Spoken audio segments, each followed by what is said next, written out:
제가 최근에 한 집사님을 만난 적이 있습니다. 그분은 저에게 흔히 "회사는 전쟁터다."라고 말하지만 "아니다. 이 세상이 전쟁터다."라고 말했습니다. 그래서 "신자는 전쟁을 하는 중이다."라고 말하는 것입니다. 사실 이 집사님은 저의 친형인데요. 결혼한 지 5년 만에 이제 막 아이가 태어나서 육아하랴 뭐 회사에서 야근하랴, 저 너무 정신없는 삶을 살아가고 있기에 "이 세상은 전쟁터야. 너무 힘들어."라고 말하는 게 아닐까 싶었습니다. 하지만 거기서 그치는 것이 아니라 덧붙인 뒷말이 참 인상적이었습니다. 이 세상은 전쟁터인데 그것을 인식하지 못하면 그때부터 삶이 피곤해진다는 것입니다.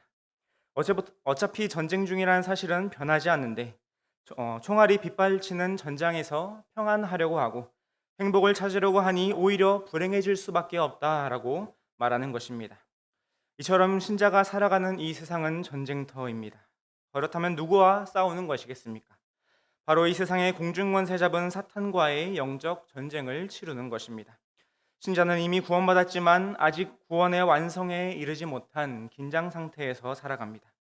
아직 구원의 완성, 천국에 들어가지 못한 이때에 사탄은 시시때때로 신자의 믿음을 시험하고 끝내 굴복시키려고 합니다. 이를 위해서 사탄이 물밀듯이 공격해 오지만 공격이 닥쳐오는 상황 속에서도 신자는 개인의 신앙을 지켜내야 하고 믿음의 가정을 지켜야 하며 교회를 통해 하나님의 일을 감당해야 합니다. 이 일들을 어떻게 가능하게 할 수 있겠습니까?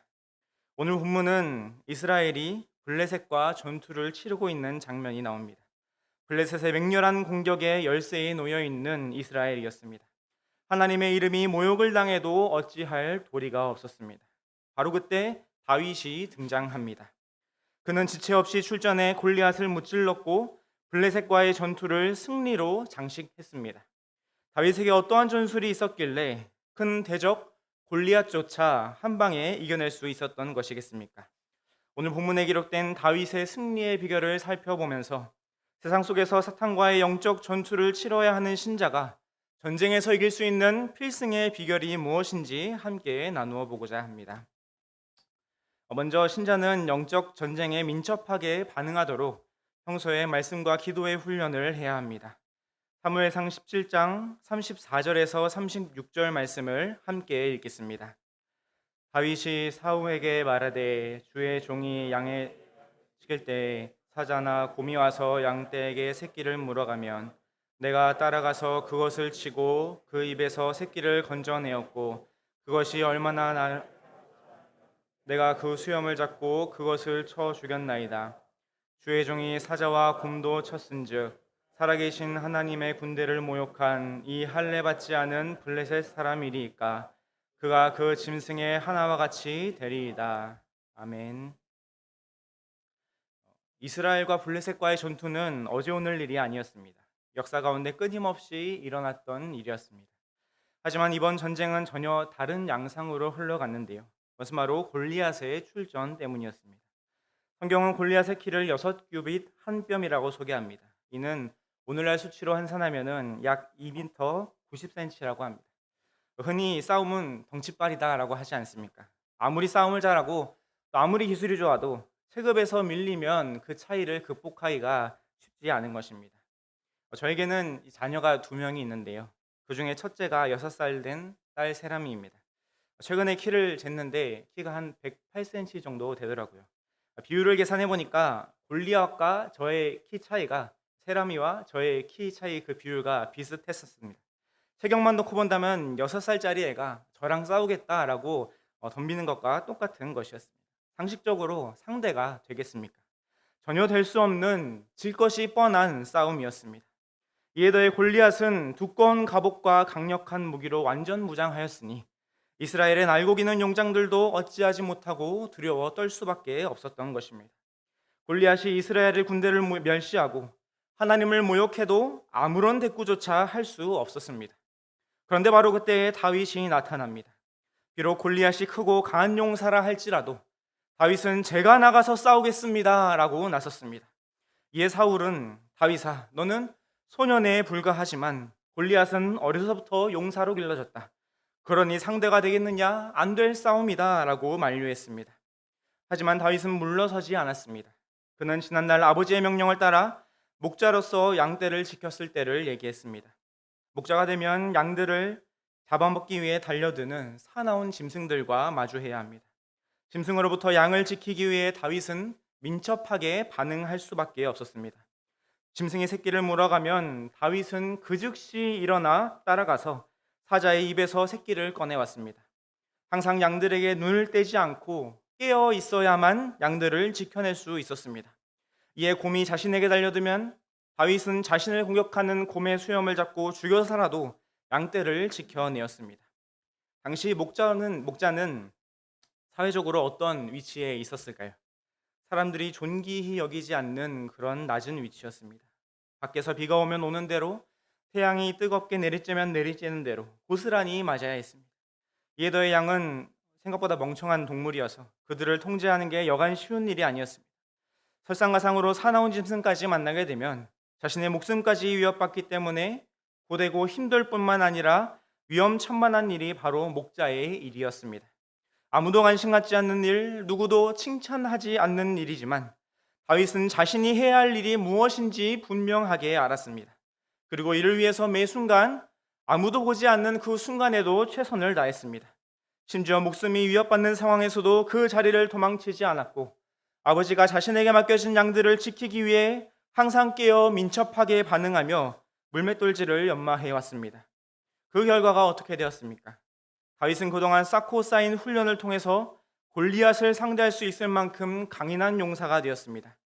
비록 그는 고작 매끄러운 돌 5개를 주머니에 넣고 손에 즉 물맷돌이 날아갈 수 있게 도와주는 그런 가죽끈이 달린 물매만 가지고 나아갔지만 그는 하나님의 군대를 모욕한 이방인에 대한 의분과 함께 대적자를 단숨에 제압할 수 있는 전투 실력까지 갖춘 누구보다도 믿음직한 병사였습니다. 다윗이 골리앗과 같은 큰 대적을 상대했던 것처럼 오늘을 살아가는 신자들에게도 이러한 대적이 찾아오기 마련입니다. 그때 신자는 대적을 상대하기 위해 어떤 물맷돌을 준비해야 하겠습니까? 어떤 대적도 백발백중시켜서 단번에 쓰러뜨릴 수 있는 물맷돌이 무엇이겠습니까? 그것은 바로 말씀과 기도밖에 없다는 사실을 기억하시기 바랍니다. 지난 2월 달에 우리 경기성 담임 목사님께서 하나님의 전신갑주를 입으라 라는 제목으로 이렇게 설교를 하셨는데요. 다들 기억하시죠? 예. 그 중에서 우리의 공격무기는 무엇이었습니까? 바로 성령의 검, 좌우의 날성검, 하나님의 말씀이었습니다.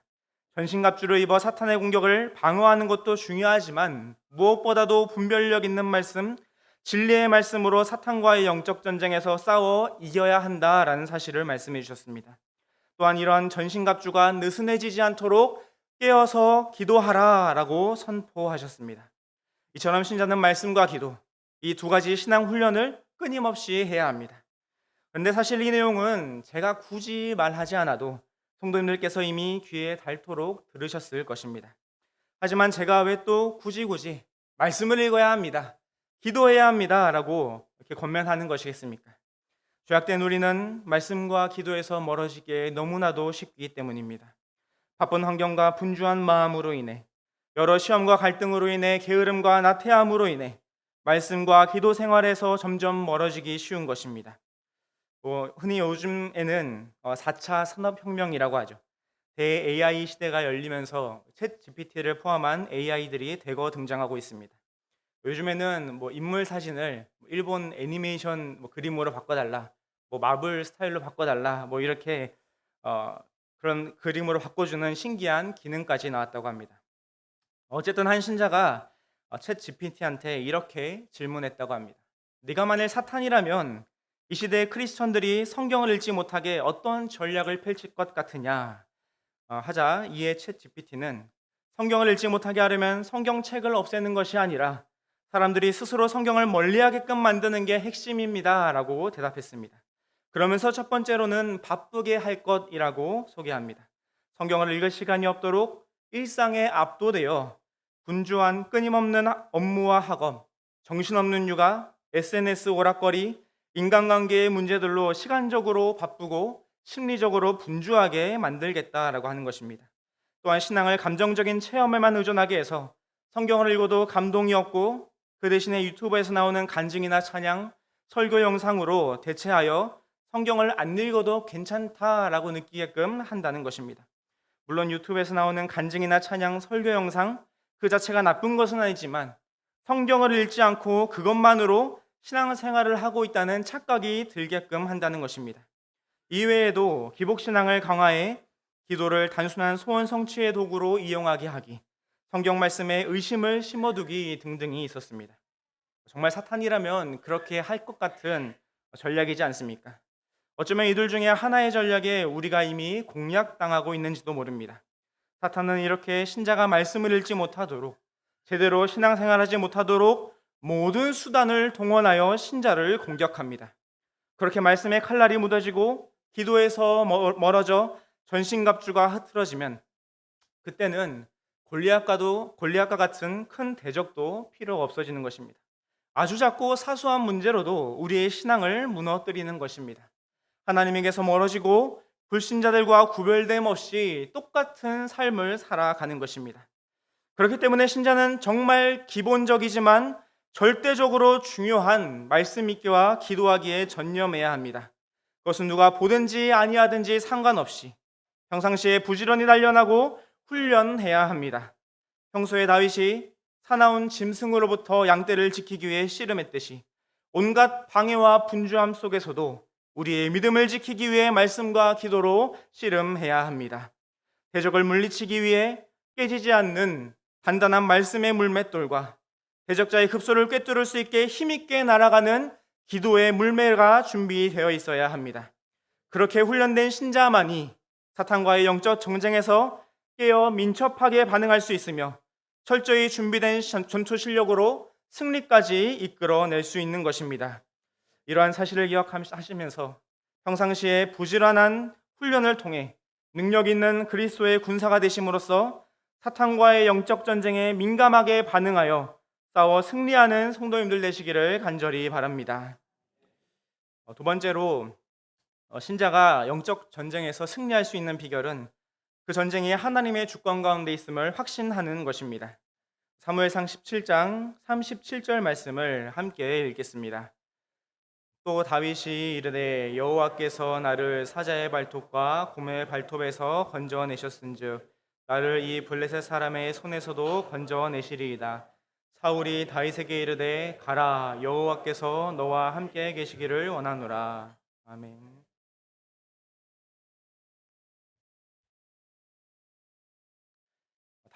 다윗이 골리앗과 싸워 이길 수 있을 것이다 라는 이 사실을 확신한 이유가 바로 여기에 있습니다.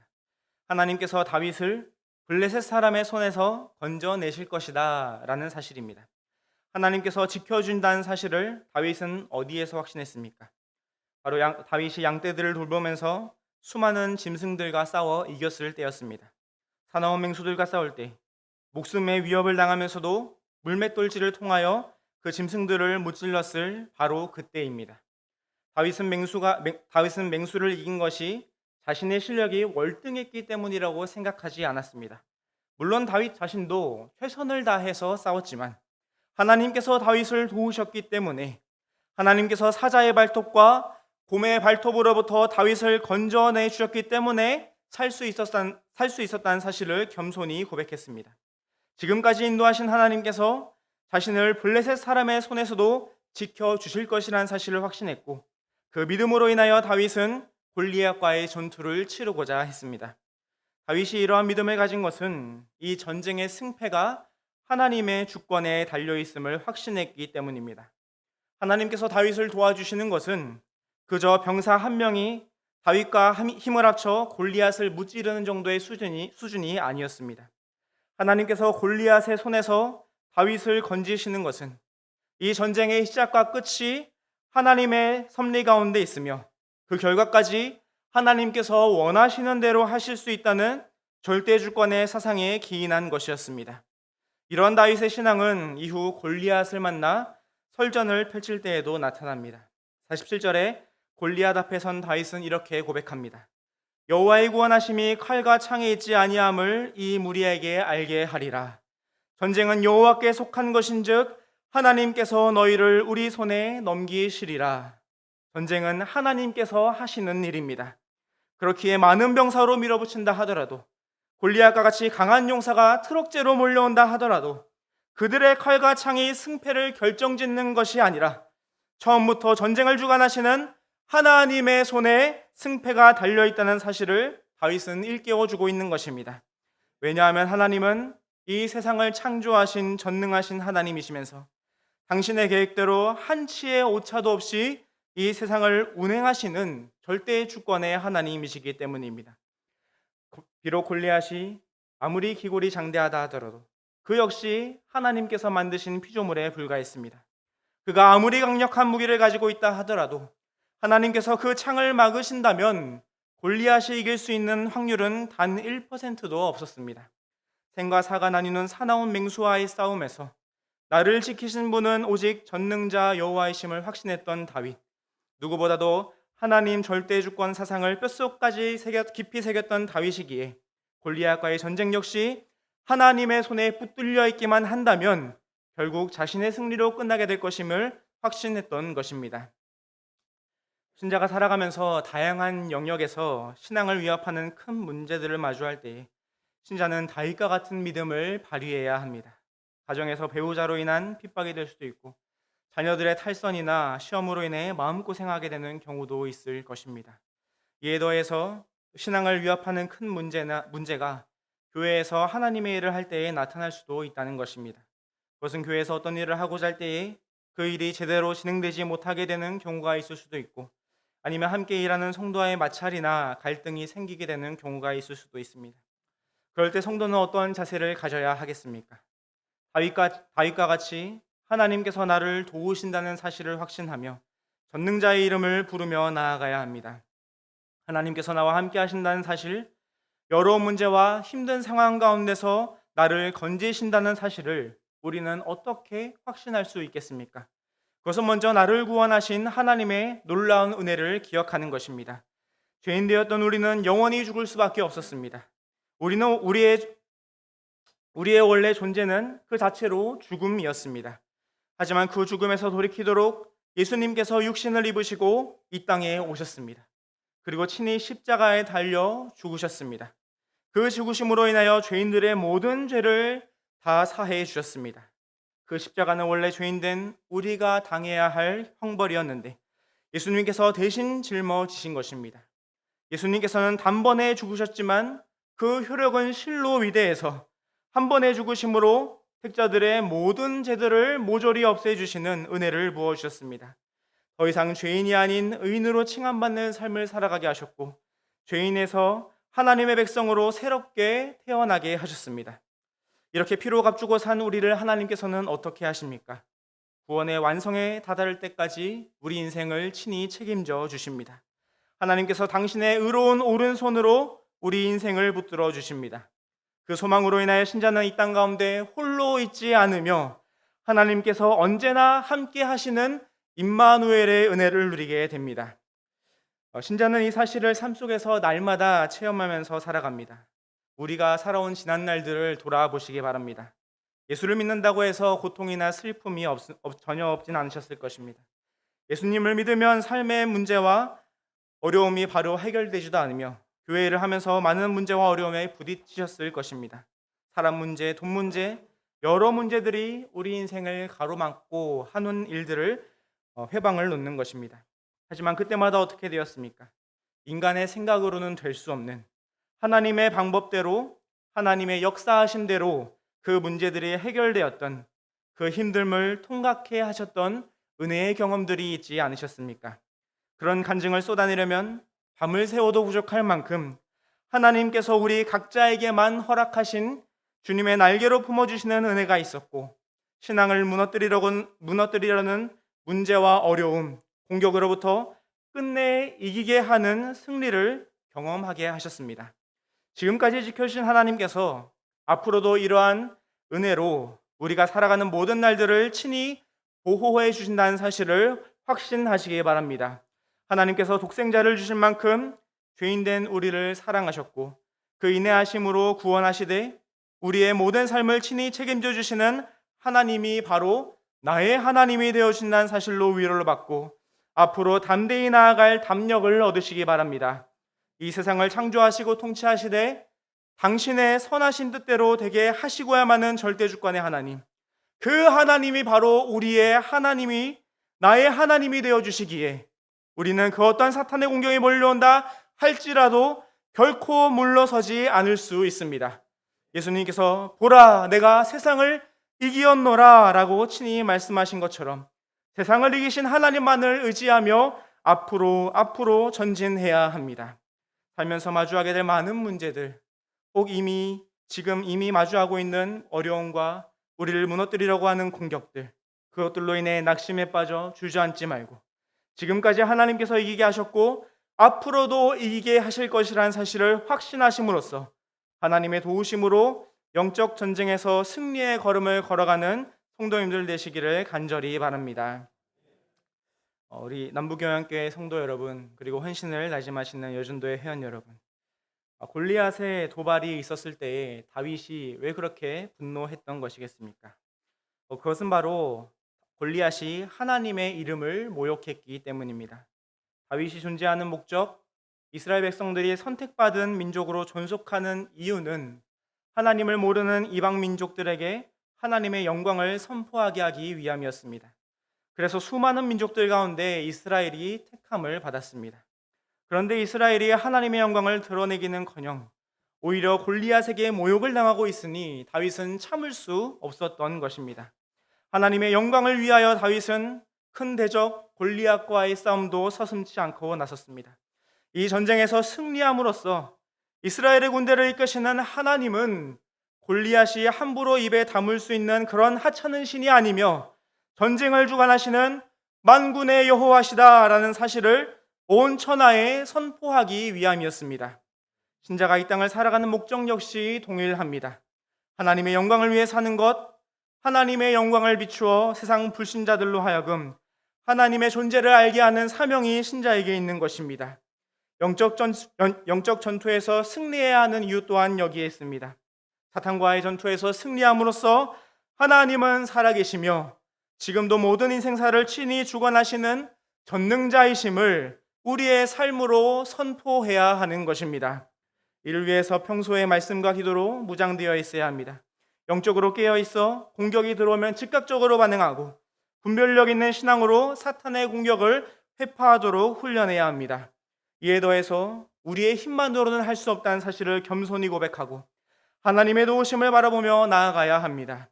그럴 때 신자는 영적 전쟁에서 승리의 역사를 기록해 나아갈 것입니다. 가정에서나 직장에서나 교회에서나 매일의 삶의 현장에서 펼쳐지는 영적 전투에서 선으로 악을 이기는 승리를 이루어 가심으로써 하나님께 영광 돌리는 멋진 믿음의 여장부가 되시는 여전도회와 남부교회의 모든 성도님들 되시기를 주님의 이름으로 간절히 축원합니다.